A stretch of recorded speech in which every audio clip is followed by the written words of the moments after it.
Okay. So this is an interview, or I'm going to be interviewing you about four different topics. The four topics being racial and ethnic diversity, social views, education, and political views. Um, so say your name. So my name is Salam Lindsay. And she's my mom. And you, when were you born? September 17, 1979. Which makes you, did you know Nana was not a boomer? She's a Gen X. What makes you a millennial? What are you? Same thing. Gen X? Oh. And she is part of the Gen X generation. So the first question for political views is going to be, what do you think the biggest problem right now that's facing our country, and what's one thing you would do to fix it? What? What do you think the biggest problem right now in our country?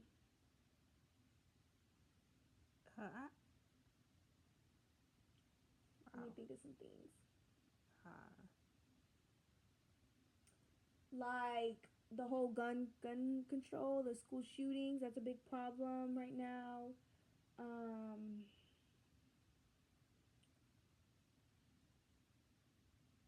I think government spending is an issue. That's a topic that okay. Okay. Oh, how would you fix that? Or is there anything you would do if you could? thoroughly go through all of these bills that they pass on both sides and look and see what type of pork fillers are inside these bills. They pass bills for women's health care or something, and then they'll put funding for you know just out of out of the country. The it'll go to out of the country, so you find out that, oh well, they're funding lesbian rights over there in Lebanon, or like it's like, Mm-hmm. why are they sending our money to foreign countries for any reason? Okay. Um how should the government balance personal freedom with keeping everyone safe? What? These are like questions that you have to answer on an SAT question, No, or it's like not. I you haven't. have an Ornetta essay to said the write. same thing, but she found an answer. Do you want me to simplify it? Let's see. How should the government balance personal freedom with keeping everyone safe? Well, I feel like there's a lot going on in the world right now. A lot of people value personal freedom, and but others value keeping this country safe or protected. Like with the whole immigration thing, a lot of people think that they should be able to freely do what they want, while others think that immigrants tend to be violent and aggressive, and they should value they should basically come here the quote unquote right way in order to keep everyone safe rather than them coming here illegally. So do you know if there's any way that the government could balance both in order to keep both people happy? So what about, so how can the government balance? Personal freedom with keeping everyone else safe. Basically finding an in between, like to make sure everyone gets what they want. Or do you know if there is a way? I don't know. I just know that they better not get rid of the Second Amendment. The right to bear arms. Oh, okay. Because a lot of times when they decide to take all the guns away, not a lot of times, but just, I can't think of the name of the country or whatever, where they have no guns, or virtually any.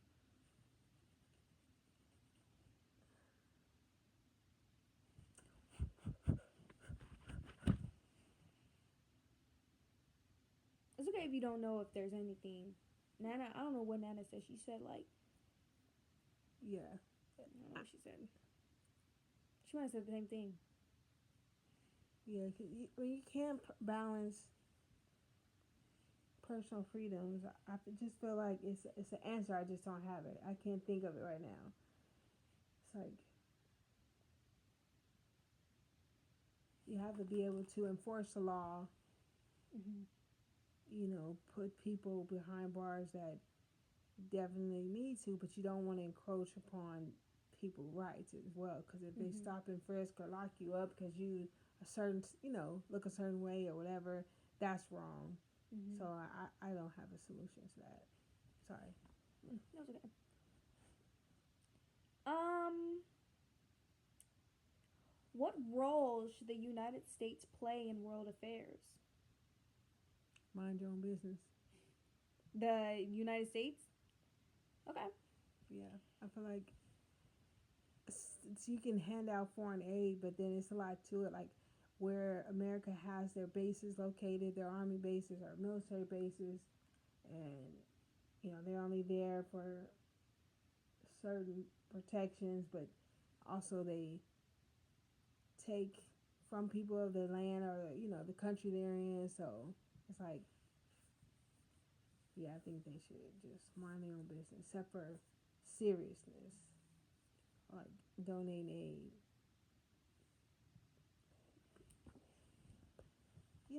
These questions I can't. Go ahead. Okay. Um, if you could change one thing about our political system, what would it be? It will be no electoral college. I Are you feel ready to like get rid of that? I think that the popular vote should be, Mm-hmm. no matter what side, it should just be the popular vote. It should not be a kill safe in place for certain states to have more votes than others. Mm-hmm. Um, yeah, because I think that's what all this stuff with the different states they're trying to do in California and Texas and other little states, trying to gain more votes so that their electoral count will be more when it's time to do an actual general election. I think they should eliminate um, and just go with the popular vote. It should only be the popular vote. Mm-hmm. We learned about that in class. Do you think money has too much influence in politics? Yes, it does. Yeah, I that's the think thing. all the kickbacks and all the, you know, what they do, people lobbying for the cigarette company or for this union or whatever. I feel like the more money they have, the more money they have to pour into lobbying the politicians, it makes them corrupt and, you know, the system is like broken. Okay. That was it for political views. For racial and ethnic diversity, what's the best way to ensure everyone has equal opportunities no matter their race or ethnicity?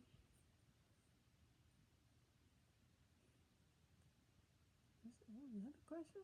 What do you mean? The best way to make sure everyone has equal opportunities. Everyone gets treated fairly. Everyone's presented with the same I amount of. don't think that everybody can be treated fairly. I don't think that it's like, because somebody's going to always be unhappy with whatever decision was made. Now, if you think about Mm-hmm. people, if they just say, oh, okay, that's fair, this person, but the way that our society is set up, it'll be a lot of unhappy people over here where these people are pleased and don't Mm-hmm. have any problems, Mm-hmm. with the system. Okay. Where was I? How important is it to understand and respect different cultures? Yeah, I think it's important, you know, being that we are in a melting pot. But in other countries where they don't have a lot of, people,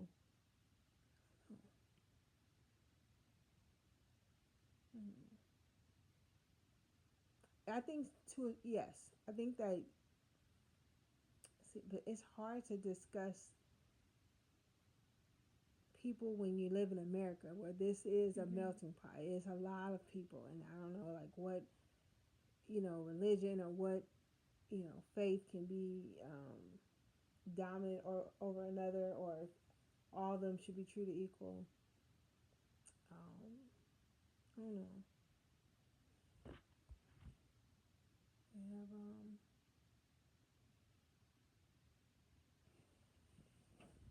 that question again? Um, how important is it to understand and respect different cultures?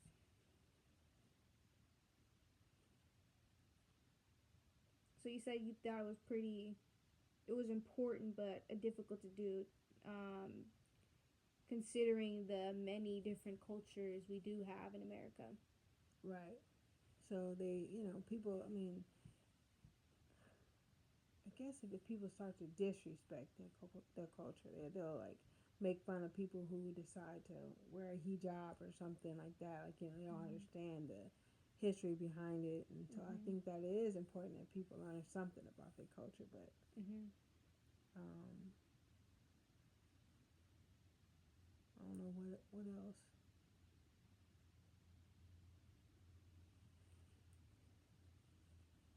Yeah. Um, what's can schools and communities do to be more inclusive? Or what? Inclusive, like, well, some people think that some schools should include a lot more wheelchair friendly equipment, playground things, stuff like that.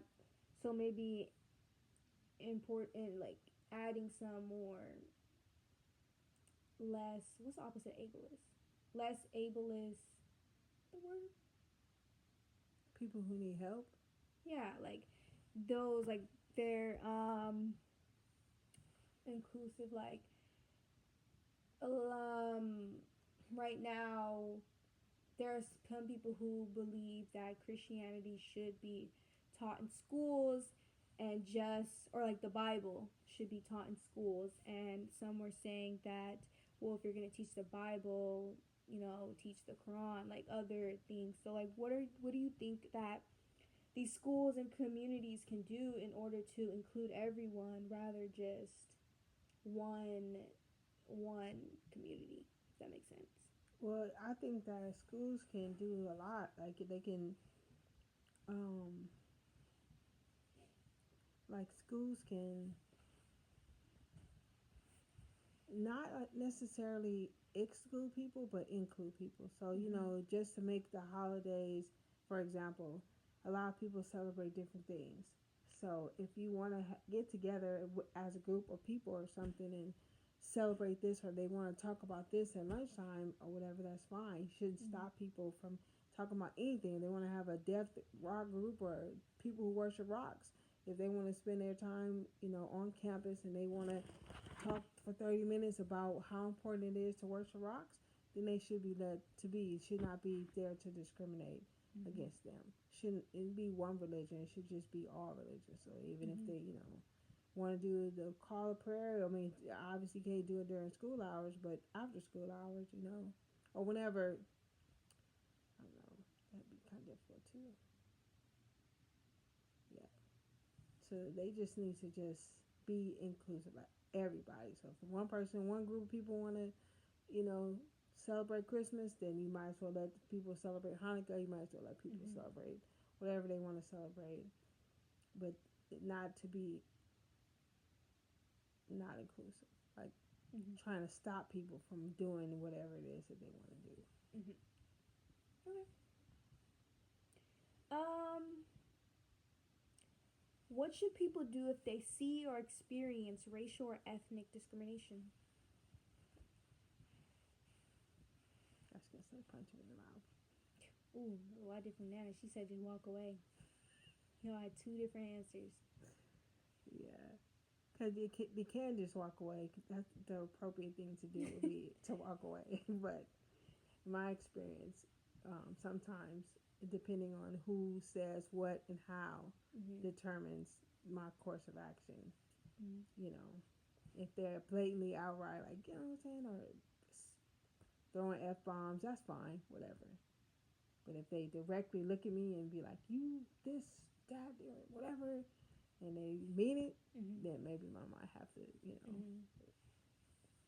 do some behavior that's not appropriate. Oh, sometimes you walk away and then they'll follow you. Yeah, keep talking, keep talking. And it's like at that point, like. You want to get hit. I'm gonna cut that out. How can we make sure that different voices are heard when decisions are being made? You raise your hand, Your hand. just like in kindergarten. Mm. This person, okay, now that person, okay. Like they do in is that congressmen when they say they yield to the floor or whatever? Your time is up. Yeah, something like that. Mm. Okay. Social views. How does social media affect our opinions and discussions? Affects a lot because it's based off of the algorithm, what you like to see, and you only get 30 seconds or 2 minutes of clips or whatever to look at. So eventually it'll start formulating your content based off of what you like or what you watch or what you look at for 30 seconds or whatever. So build up a profile that they think that only you will want to see. Mm-hmm. And what's the question again? How does social media affect our opinions and discussions? Yeah. Oh, and then you only get to see your side, only one side opinion. It's not both sides. So you watch a certain channel, you're only gonna get the information from one side of the issue. You don't hear both sides of the issue, and that's what they need to do is like keep the communication lines open. When you're looking at stuff, you should see stuff from this person and stuff from the opposing party. It should just be, you know, but they shouldn't. This is off topic, but they shouldn't like when you time to vote for propositions or whatever. They want you to buy one Prop 25, and you see the pros and the cons, who is for it. Shouldn't be mixed together. Like oh, and this person is against this, and this person say this, and this person say this. It should be straight just the facts because they manipulate whatever they tell you that these are this is all talking points and this is all talking points. Mm-hmm. So I think that the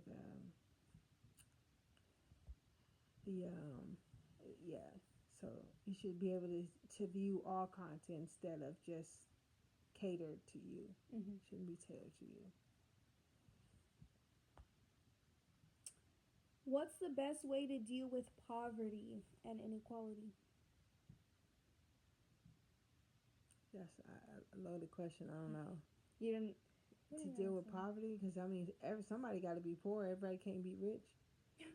So. Okay. That is what did I say? She said to give to your neighbor, not only physical things but advice as well. I guess I think that's what she said. How important is personal privacy compared to technology for surveillance?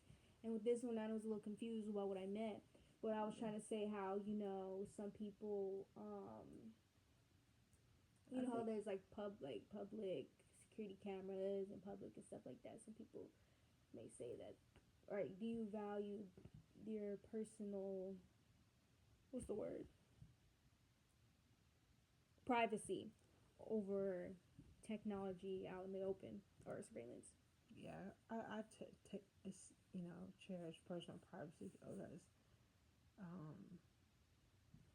if I'm missing, I don't want nobody to see. The last time they saw me on CCTV was walking past 7-Eleven, and that was the last time she was seen. I don't want that to be, you know what I'm saying? Mm-hmm. They don't know where I'm at. It's not just I stopped to get a donut, you know what I mean? So, yeah, because whether we like it or not, personal privacy is no more because they have cameras everywhere. Everybody have a Ring camera. Everybody can see, the footage. So.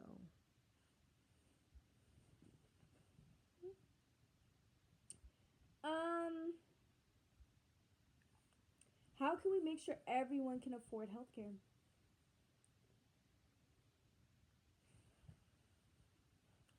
Make sure everyone affords healthcare. Well, shoot. I think that it should just be across the board, no matter what kind of hospital it is. One procedure don't cost more than another. Mm-hmm. So, you know, it's just a flat rate. This is for if you have a heart attack. This is how much it costs if you have a wart removed. This how much it costs if you go in just for a checkup. You know, it should Mm-hmm. be like that. It shouldn't be like this over this area code it costs this much, and then you go over here it's astronomically higher. Then you go to the rural areas and it's nothing. So I think that they um, should charge us like that. Like it should just be a flat rate. Like Mm-hmm. all nose jobs cost this much. All, you know. I mean, Mm-hmm. obviously if it's in a private sector, but then you, these are questions that I probably should think about and not answer off the cuff because my answers are not great.